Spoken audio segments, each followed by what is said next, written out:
Hey, what's going on, YouTube? This is your certified life and relationship coach, Coach Court. And in today's video, I want to talk to you about the DA male with an anxious, preoccupied female.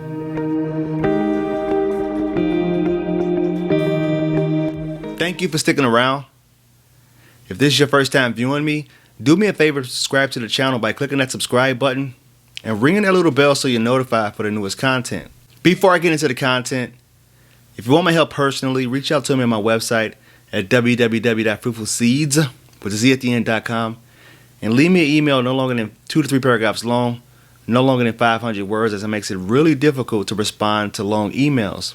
Also, please be patient if you send me an email. I have to respond to my paying clients first. But if you want to buy me a cup of coffee, I'll leave that link below if you want to thank me for today's video. In this video, I want to talk to you about a dismissive avoidant male with an anxious preoccupied female. Now, in the beginning, this works out because the DA male will come off as somebody who's anxious preoccupied, somebody who really cares about the relationship and really want to deepen the relationship quicker than what an average person would. They could show a lot of interest, maybe bite off more than they can chew within a relationship by agreeing to what the female wants, going along with some of the things that the female is asking for them to do, which makes the female let down her walls, especially if they're anxious preoccupied.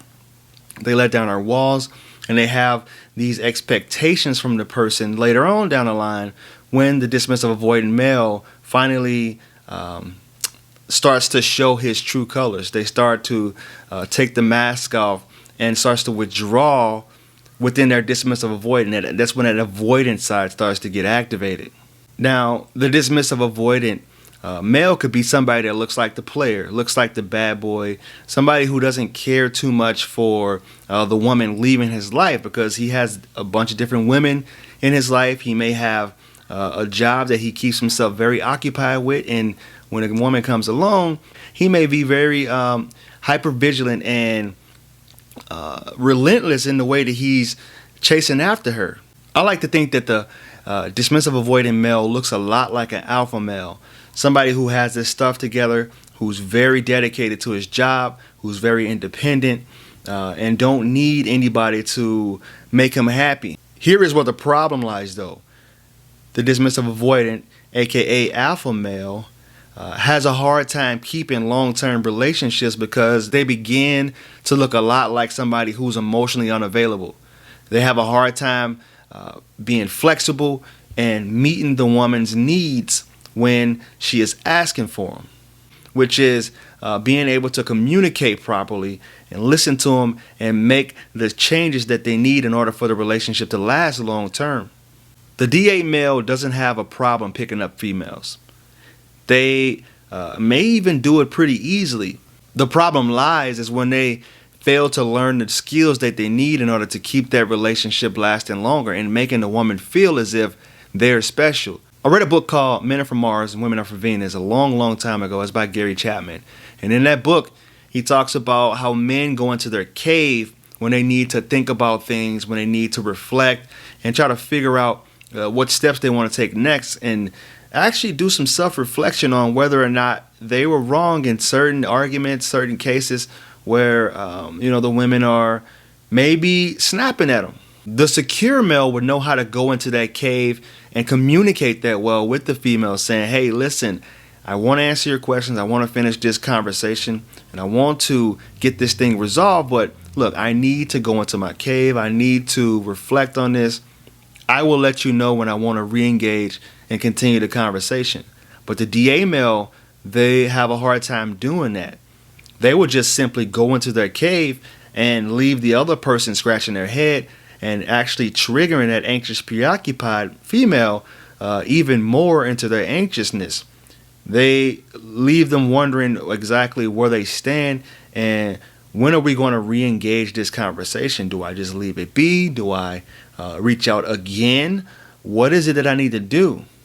So if you're the DA male and you want this relationship to last and you don't want to have to reach out to Coach Court when she ends up leaving you because you failed to see the signs of her losing attraction for you and pulling away, then I would advise you to learn how to communicate better with her learn new skills. She's not trying to change you. She's not trying to take your freedom away from you. She's not trying to make you lose your individuality. She just wants you to meet her needs. And most of the time, it's the need for healthy communication and allowing her to express herself without trying to fix her problems, without trying to make her feel bad for having those ideas or those feelings that they're feeling. Another suggestion for you, if you're the dismissive avoidant male, you need to learn to try new things. The dismissive avoidants are very rigid in their ways of thinking and in the way that they view life. They view life as more black and white. It's either it is or it isn't, which is why they have this very unrealistic view of the way relationships should be. They expect them to be perfect and free-flowing, but they're never free-flowing. Even healthy relationships have to have these oil changes, is what I like to call them. They have to have these ways of getting their needs met by communication and in a non-confrontational, in a healthy manner. The way that I see relationships that end with the dismissive avoidant male and the anxious preoccupied female manner, I like to consider it the slot machine analogy. Now, you may have somebody, which is the anxious preoccupied female, invest a lot in you. They sit at that slot machine and they just pump in quarter after quarter after quarter. And after a while, they start to realize, listen, I'm not getting anywhere with this. I'm not even getting 25% of my money back. So I'm just going to pull out and consider it as a loss. Chalk it up and take it as a loss. Which is why they're so frustrated when they finally end up stepping up and moving away from the machine and somebody else comes and sits down and you learn this new way of communicating and you give everything that they've invested so hard in, and they get upset. They're like, why are you changing now? Why are you showing up differently now after all this time and all this investment? And a lot of times it is money and time. All this money and time that I've invested in you, and you finally start to show up differently. But by that time, it's a little too late, because the anxious preoccupied woman, when she grieves the relationship, she's going to move on and she's going to start to put that energy elsewhere. So if you found this video of any value, please like, comment, and share. Reach out to me on my other social media accounts. My Twitter is Coach Court 2, Instagram is I am Coach Court, and Facebook is I am Coach Court. Thank you guys, and I will talk to you soon.